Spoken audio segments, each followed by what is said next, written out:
सुप्रभात प्यारे बच्चों, मैं आशा करता हूँ आप सभी स्वस्थ होंगे। तो बच्चों, जैसा कि आप सभी को त्योहारों से कुछ ज़्यादा ही लगाव होता है।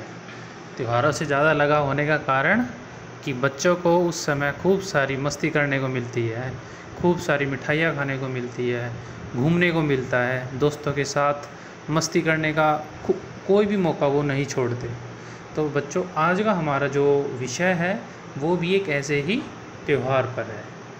तो चलिए शुरू करते हैं। हमारे पाठ का जो नाम है वो है ईदगाह। तो सबसे पहले ईदगाह होता क्या है? तो बच्चों, ईदगाह एक ऐसा स्थान होता है जहाँ पर लोगों के द्वारा ईद अदा की जाती है, एक दूसरे को बधाई दी जाती है, गले लगते हैं, ठीक है, मेलों का आयोजन किया जाता है। इस ऐसे स्थान को हम बोलते हैं ईदगाह। तो चलिए शुरू करते हैं। रमज़ान के पूरे 30 रोज़ों के बाद ईद आई है। गांव में कितनी हलचल है, ईदगाह जाने की तैयारियां हो रही है। किसी के कुर्ते में बटन नहीं है, पड़ोस के घर से सुई तागा लेने दौड़ा जा रहा है। किसी के जूते कड़े हो गए हैं, उनमें तेल डालने के लिए तेली के घर भागा जाता है। जल्दी जल्दी बैलों को सानी पानी दे दें, ईदगाह से लौटते लौटते दोपहर हो जाएगी। लड़के सबसे ज़्यादा प्रसन्न हैं। किसी ने एक रोज़ा रखा है, वह भी दोपहर तक, किसी ने वह भी नहीं, लेकिन ईदगाह जाने की खुशी उनके हिस्से की चीज़ है। रोज़े बड़े बूढ़ों के लिए होंगे, इनके लिए तो ईद है। रोज़ ईद का नाम रटते थे, आज वह आ गई। अब जल्दी पड़ी है कि लोग ईदगाह क्यों नहीं चलते। बार बार जेब से अपना खजाना निकाल कर गिनते हैं और खुश होकर फिर रख लेते हैं। महमूद गिनता है, 1 2 10 12, उसके पास 12 पैसे हैं। मोहसिन के पास 1 2 3 8 9 15 पैसे हैं। इन्हीं अनगिनत पैसों से अनगिनत चीज़ें लाएंगे, खिलौने, मिठाइयाँ, बिगुल, गेंद और जाने क्या क्या। और सबसे ज़्यादा प्रसन्न है हामिद। हामिद अपनी बूढ़ी दादी अमीना की गोद में सोता है। हामिद के पाँव में जूते नहीं हैं, सिर पर एक पुरानी धुरानी टोपी है जिसका गोटा काला पड़ गया है। गांव से मेला चला और बच्चों के साथ हामिद भी जा रहा था।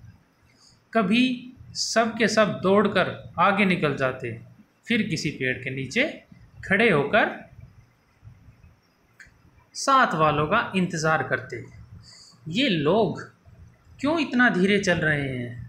हामिद के पैरों में तो जैसे पर लग गए हैं। शहर आ गया है, बड़ी बड़ी इमारतें आने लगी। यह अदालत है, यह कॉलेज है, यह क्लब घर है। इतने बड़े कॉलेज में कितने लड़के पढ़ते होंगे? सब लड़के नहीं है जी, बड़े बड़े आदमी हैं। सच, उनकी बड़ी बड़ी मूंछें हैं, इतने बड़े हो गए हैं, अभी तक पढ़ने जाते हैं। ना जाने कब तक पढ़ेंगे और क्या करेंगे इतना पढ़कर। हामिद के मदरसे में 2-3 बड़े बड़े लड़के हैं, बिल्कुल 3 कौड़ी के, रोज़ मार खाते हैं, काम से जी चुराने वाले। इस जगह भी उसी तरह के लोग होंगे और क्या। सहसा ईदगाह नज़र आया, नमाज ख़त्म हो गई है, लोग आपस में गले मिल रहे हैं। तब मिठाई और खिलौने की दुकान पर धावा होता है। ग्रामीणों का यह दल इस विषय में बालकों से कम उत्साही नहीं है। यह देखो हिंडोला, 1 पैसा देकर चढ़ जाओ, कभी आसमान पर जाते हुए मालूम होंगे, कभी ज़मीन पर गिरते हुए। यह चरखी है, लकड़ी के हाथी, घोड़े, ऊँट छड़ों से लटके हुए हैं। 1 पैसा देकर बैठ जाओ और 25 चक्रों का मज़ा लो। महमूद और मोहसिन और नूरे और समी इन घोड़ों और ऊँटों पर बैठते हैं। हामिद दूर खड़ा है, 3 ही पैसे तो हैं उसके पास, अपने कोस का 1/3 ज़रा सा चक्कर खाने के लिए नहीं दे सकता। सब चरखियों से उतरते हैं, अब खिलौने लेंगे। इधर दुकानों की कतार लगी हुई है, तरह तरह के खिलौने हैं, सिपाही, गुजरिया, राजा और वकील, भिश्ती और धोबिन और साधु। वाह, कितने सुंदर खिलौने हैं। अब बोलना ही चाहते हैं। महमूद सिपाही लेता है, खाकी वर्दी और लाल पगड़ी वाला, कंधे पर बंदूक रखे हुए। मालूम होता है अभी कवायद किए चला आ रहा है। मोहसिन को भिश्ती पसंद आया। कमर झुकी हुई है, ऊपर मस्क रखे हुए हैं। मस्क का मुंह एक हाथ से पकड़े हुए है, बस मस्क से पानी उड़ेलना ही चाहता है। अब कुछ बच्चों का क्वेश्चन था कल की क्लास में कि सर भिश्ती कौन होता है, तो पानी पिलाने वाले को हम भिश्ती बोलते हैं बेटा। और मस्क होता है, उसके पास चमड़े की एक पोतली होती है जिसमें पानी रखा जाता है ताकि पानी जो ठंडा रहे, उसको हम बोलते हैं मस्क। बस मस्क से पानी उड़ेलना ही चाहता है। नूरे को वकील से प्रेम है, कैसी विद्वता है उसके मुख पर। काला चोंगा, नीचे सफ़ेद अचकन, अचकन के सामने की जेब में घड़ी, सुनहरी जंजीर, एक हाथ में कानून का पोथा लिए हुए मालूम होता है अभी किसी अदालत से ज़िरा या बहस किए चले आ रहे हैं। यह सब दो दो पैसे के खिलौने हैं। हामिद के पास कुल 3 पैसे हैं। इतने महंगे खिलौने वह कैसे ले? खिलौना कहीं हाथ से छूट पड़े तो चूर चूर हो जाए, ज़रा पानी में पड़े तो सारा रंग धुल जाए। ऐसे खिलौने लेकर वह क्या करेगा? लेकिन ललचाई हुई आंखों से खिलौनों को देख रहा है और चाहता है ज़रा देर के लिए उन्हें हाथ में ले सके।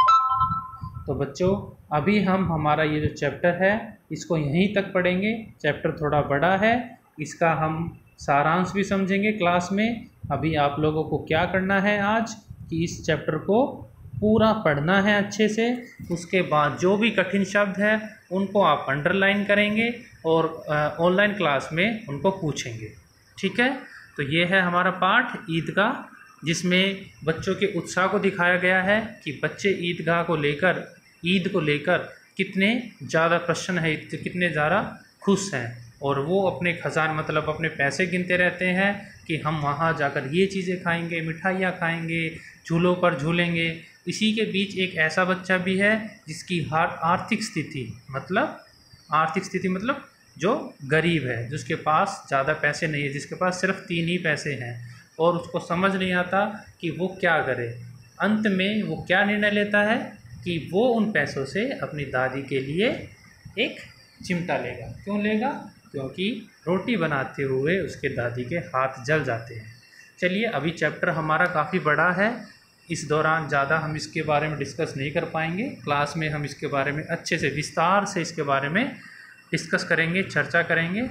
तो आज का आप लोगों का कार्य यही है कि चैप्टर को अच्छे से ध्यानपूर्वक पढ़ेंगे, कठिन शब्दों को अंडरलाइन करेंगे, उसके बाद कक्षा में इनको पूछेंगे। ओके, मैं आशा करता हूँ आप लोगों को समझ आया होगा। धन्यवाद।